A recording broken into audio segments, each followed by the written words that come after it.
أعوذ بالله من الشيطان الرجيم بسم الله الرحمن الرحيم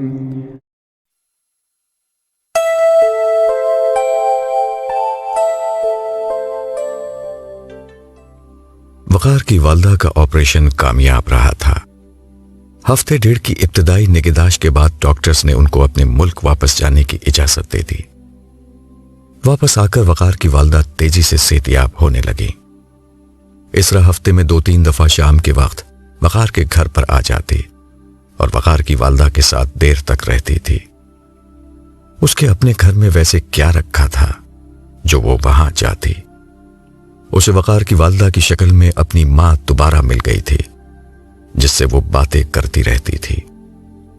اس نے گھر میں نرس کے علاوہ ایک ملازمہ بھی رکھوا دی تھی، جو کھانے پکانے کے علاوہ دیگر تمام کاموں کی بھی ذمہ دار تھی۔ مگر اب اس کی زندگی میں ایک کشمکش شروع ہو چکی تھی۔ علاج کے دوران میں 2 ہفتے تک وہ اپنے ماحول سے بالکل کٹی رہی تھی۔ وہ ہسپتال میں رہتی اور وہاں وہ ہر وقت قرآن پڑھتی رہتی تھی۔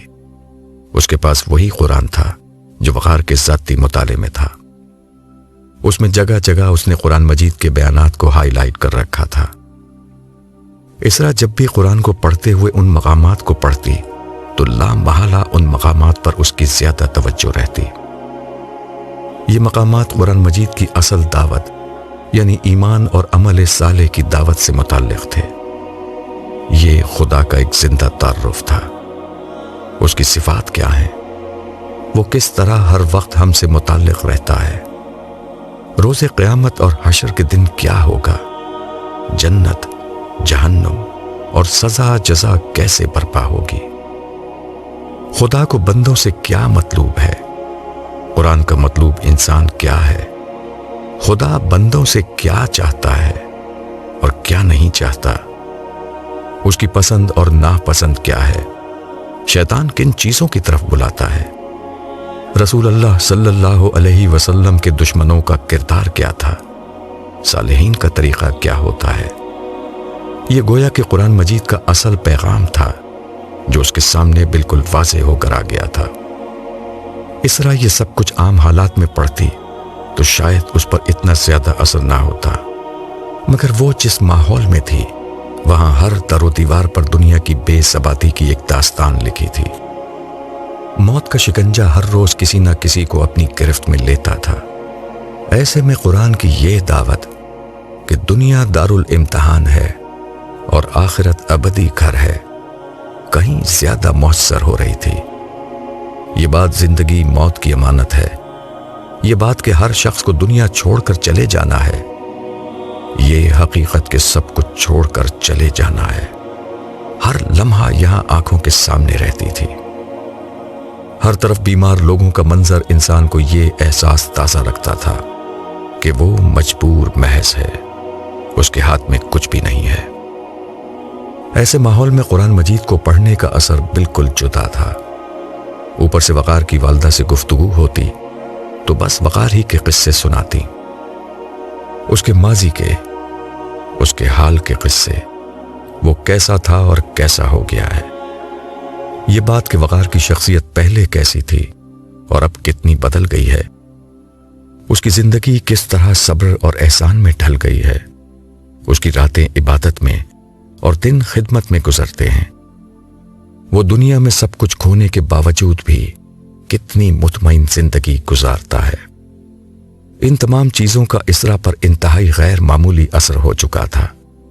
ایک طرف قرآن کی آخرت کی دعوت ہسپتال کے ماحول میں پوری طرح اس کے سامنے زندہ حقیقت بنی رہتی۔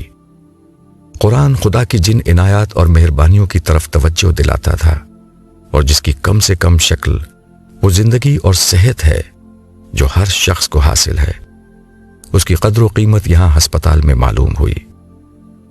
قرآن دنیا کے عارضی ہونے اور آخرت کی جس ابدی زندگی کی طرف بلاتا تھا، اس کی سچائی ہسپتال کے ماحول میں بہت زیادہ محسوس ہوئی۔ دوسری طرف قرآن کا مطلوب انسان وقار کی شکل میں اس کے سامنے موجود تھا۔ قرآن جن چیزوں کی طرف بلاتا تھا اس کا عملی نمونہ خود وقار تھا۔ اس نے دیکھا کہ لوگوں کے ساتھ احسان کرنا وقار کی عادت ہے۔ اپنی گفتگو میں، اپنے معاملات میں، اپنے پیسوں سے، یہاں بھی وہ جب موقع ملتا کسی نہ کسی کی مدد کرتا رہتا، آسانیاں بانٹتا رہتا، لوگوں کی رہنمائی کرتا رہتا۔ ہسپتال میں سب لوگ ہی مشکل میں آتے تھے، اور وہ جہاں موقع ملتا، جس طرح موقع ملتا، لوگوں کی مدد کرتا رہتا۔ اسرا ایک لڑکی تھی، لیکن اس نے وقار کے ساتھ ہمیشہ خود کو محفوظ محسوس کیا۔ اس معاشرے میں ایک لڑکی کو مرد سے دو قسم کا تحفظ چاہیے ہوتا ہے۔ ایک یہ کہ وہ اس مرد کے ساتھ ہونے پر خود کو دوسرے مردوں کے شر سے محفوظ سمجھے، دوسرے یہ کہ خود اس مرد کے شر سے بھی محفوظ رہے۔ اسرا نے ہمیشہ خود کو ان دونوں پہلوؤں سے محفوظ پایا۔ وقار نے اسے تنہا پا کر بھی کبھی اس سے بے تکلف ہونے کی کوشش نہیں کی، کبھی اپنے احسان یاد دلا کر اس کا قرب خریدنے کی کوشش نہیں کی، حتیٰ کہ کبھی نظر بھر کر دیکھنے کی کوشش بھی نہیں کی۔ اور یہ اسرا کے ساتھ نہیں، ہر اس خاتون کے ساتھ رویہ تھا جس سے اس کا معاملہ پیش آیا۔ اس کے کردار کا ایک بڑا وصف اس کا صبر اور تحمل تھا۔ وہ رد عمل کی نفسیات سے بالکل خالی تھا۔ گرچہ سفر میں انہیں بعض جگہ مسائل اور مشکلات پیش آئے، یہ مسائل سفر کا لازمی حصہ ہوتے ہیں، مگر اس نے وقار کو ہمیشہ صبر سے کام لینے والا اور تحمل والا پایا۔ اس نے کسی سے جھگڑا نہیں کیا، اس کے منہ سے کبھی کوئی نامناسب جملہ نہیں نکلا۔ گرچہ وہ اپنے دفتر میں بھی یہ دیکھ چکی تھی، اور یہاں بھی اس نے دیکھا کہ وقار کوئی بے وقوف نہیں تھا، بہت سمجھدار اور معاملہ فہم شخص تھا۔ اس کا اخلاق اور صبر اس کی کمزوری سے نہیں، اس کے کردار کی مضبوطی کی وجہ سے وجود میں آیا تھا۔ ایسا غیر معمولی انسان خود بخود دل میں گھر کر جاتا ہے، اور وقار نے اس کے دل میں غیر محسوس طریقے سے اپنی جگہ بنا لی تھی۔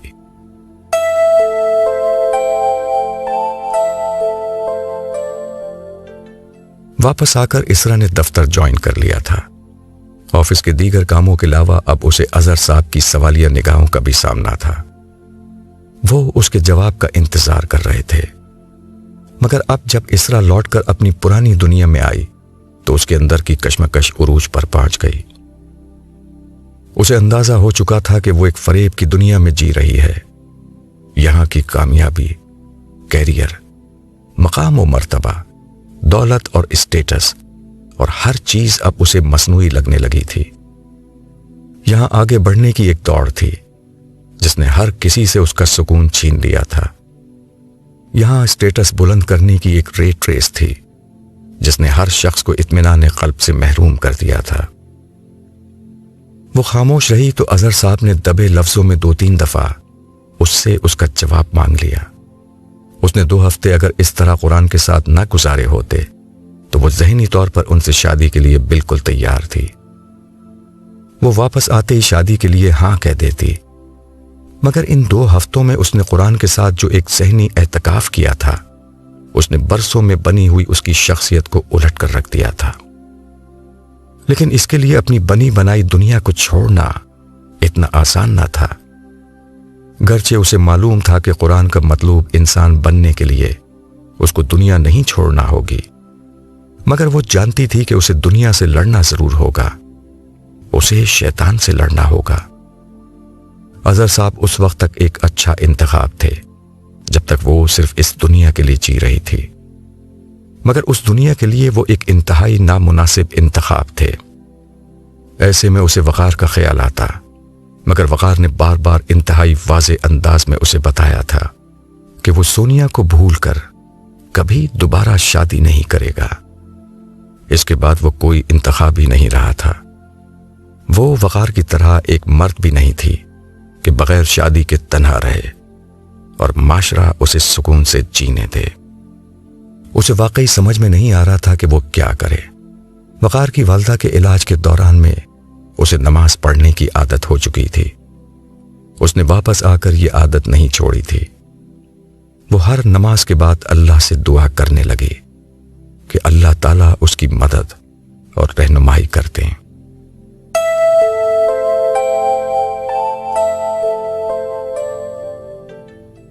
اسرا واپس آئی تو جمال کی پریشانی اپنے عروج پر پہنچ چکی تھی۔ اس نے اپنا مسئلہ اپنی کسی کولیگ کے ساتھ ڈسکس نہیں کیا تھا، اس لیے کہ کہیں کوئی یہ بات اسرا کو نہ بتا دے، مگر اب خود اسرا کو براہ راست سب کچھ معلوم ہونے کا خوف اس کے اعصاب پر سوار تھا۔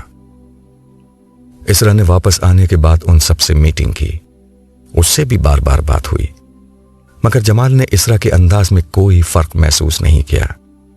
اس کا مطلب یہ تھا کہ وقار نے اپنی بات کا پاس رکھا اور اسرا کو کچھ نہیں بتایا تھا۔ جب ایک ہفتہ اسی عافیت کے ساتھ گزر گیا تو جمال نے سکون کا سانس لیا۔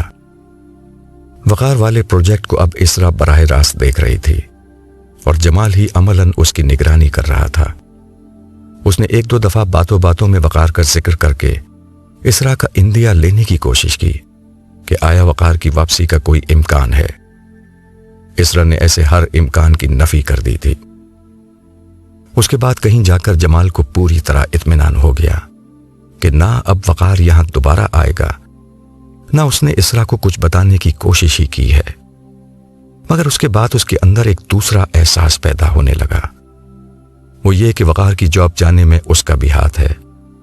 اگر وہ انگلش پریزنٹیشن والی بات نہیں بھولتا اور اسرا کو وہ پریزنٹیشن بر وقت مل جاتی تو اسرا وقار پر ناراض تو ضرور ہوتی مگر جاب سے نہ نکالتی۔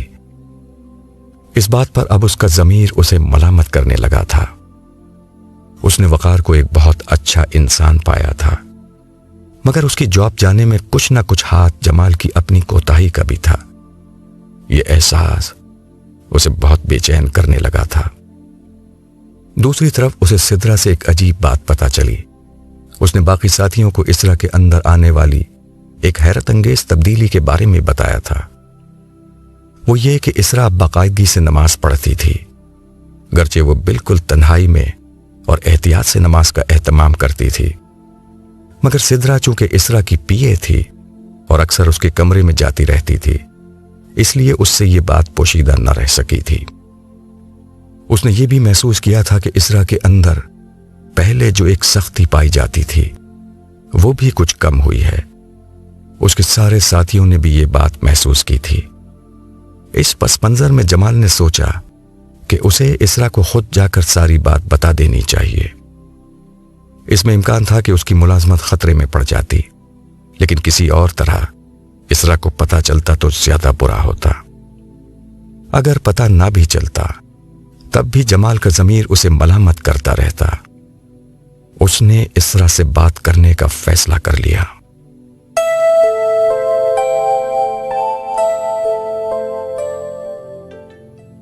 میڈم، کیا میں اندر آ سکتا ہوں؟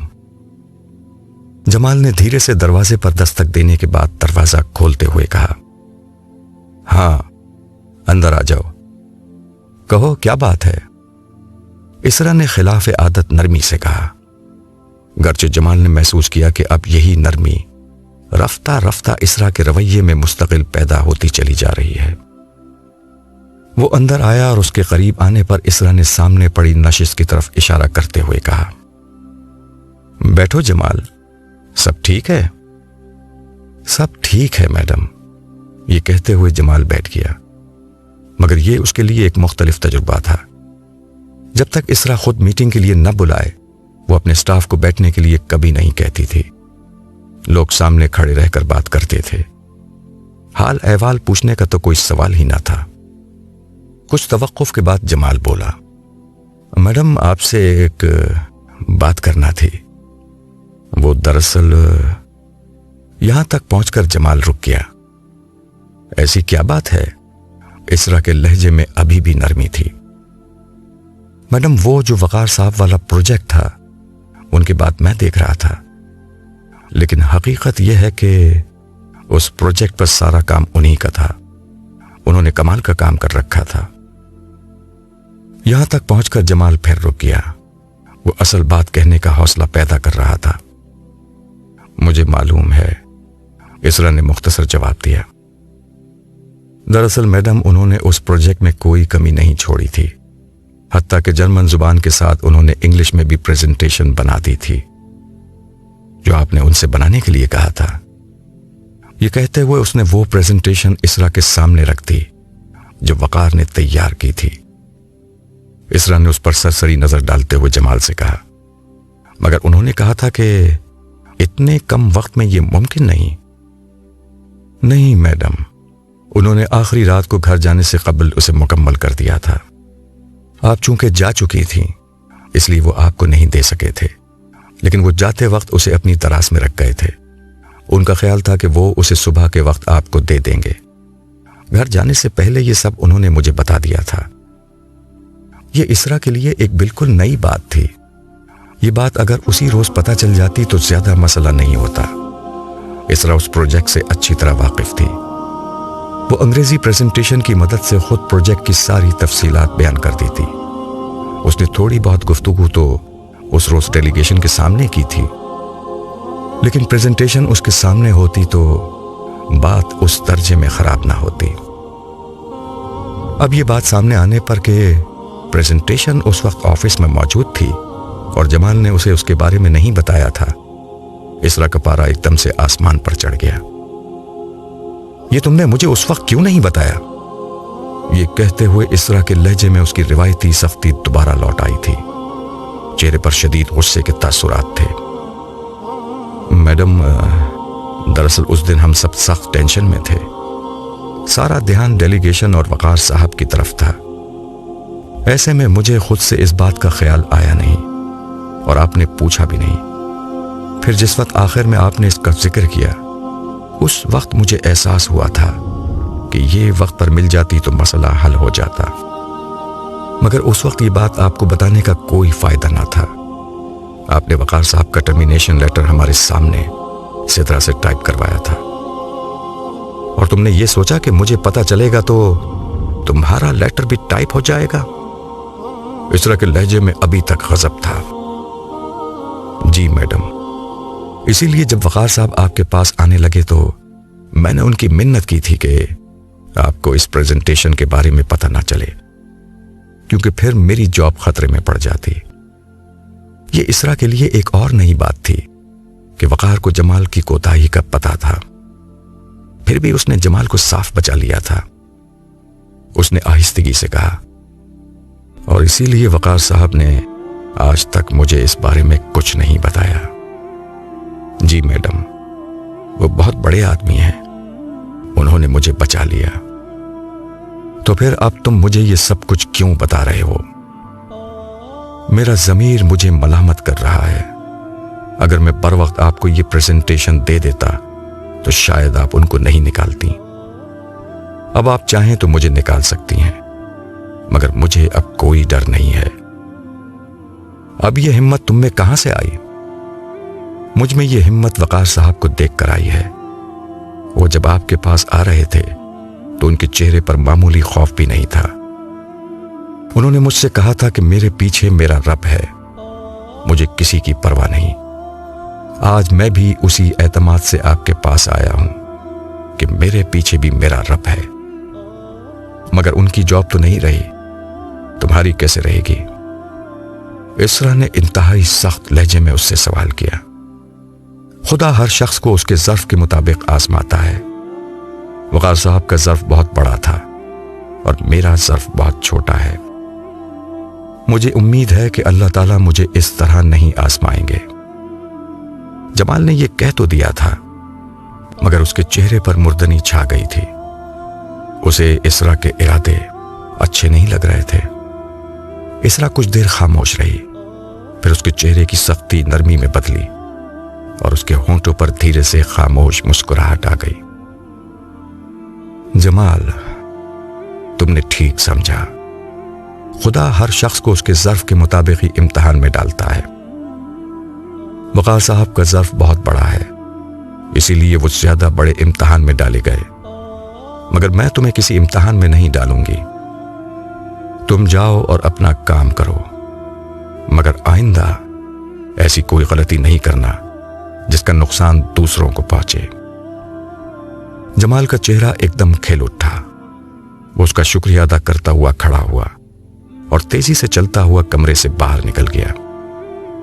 اس کے لیے یہی بہت تھا کہ اس کی جان بچ گئی تھی۔ اس کے جانے کے بعد اسرا نے جمال کی لائی ہوئی فائل کھولی جس میں وقار کے ہاتھ سے تیار کردہ پریزنٹیشن پڑی تھی۔ اسرا اس کے ورق الٹنے لگی۔ ہر صفحہ وقار کی صلاحیت کا آئینہ دار تھا، مگر اس سے کہیں بڑھ کر یہ وقار کی بلند کردار کا عکاس تھا۔ اس نے فائل بند کر دی اور اطمینان سے کرسی کی پشت سے سر ٹکا کر بیٹھ گئی۔ اسرا جب سے واپس آئی تھی اس کے دل کی دنیا میں ایک کشمکش برپا تھی۔ آج وہ کشمکش ختم ہو گئی۔ آج وہ ایک مضبوط فیصلے تک پہنچ گئی تھی۔ جو آدمی اپنی کشتی ڈوبتے وقت بھی دوسروں کی کشتی بچا رہا ہو وہ انسان نہیں، ہیرا ہوتا ہے۔ اس نے سوچ لیا کہ وہ اس ہیرے کو حاصل کر کے دم لے گی۔ پھر اس نے سائٹ کی دراز کھولی اور اس سے وہ جیولری باکس نکال کر سامنے رکھ لیا جو اظہر صاحب نے اسے دیا تھا اور جس میں اس کے لیے سونے کی ایک انگوٹھی تھی۔ اس نے باکس کھول کر انگوٹھی دیکھی۔ اسے یاد آیا کہ پروجیکٹ کی پریزنٹیشن میں ناکامی کے موقع پر اظہر نے مشکل میں اس کو بچانے کی کوشش نہیں کی تھی، جبکہ وقار نے جمال کو اس کی غلطی کے باوجود بچا لیا تھا۔ فرق واضح تھا، اظہر مشکل میں چھوڑ جائے گا، وقار کبھی کسی مشکل میں اسے تنہا نہیں چھوڑے گا۔ اسرا نے باکس بند کر کے اسے کونے میں رکھ دیا اور پھر وقار کی فائل کو دیکھا۔ اس کے سرے ورق پر جلی الفاظ سے وقار نے اپنے ہاتھوں سے اس کے نام لکھ رکھا تھا، فار مس اسرا احمد۔ اس نے قلم اٹھایا اور اسرا کے بعد لکھے اپنے خاندانی نام احمد کو کاٹ کر اس کی جگہ وقار لکھ دیا۔ اب یہ تحریر اس طرح ہو گئی، فار مس اسرا وقار۔ پھر وہ ایک پرعزم مسکراہٹ کے ساتھ بڑبڑائی، وقار، اب میں آپ کو کہیں نہیں جانے دوں گی، میرا نام بھی اسرا ہے۔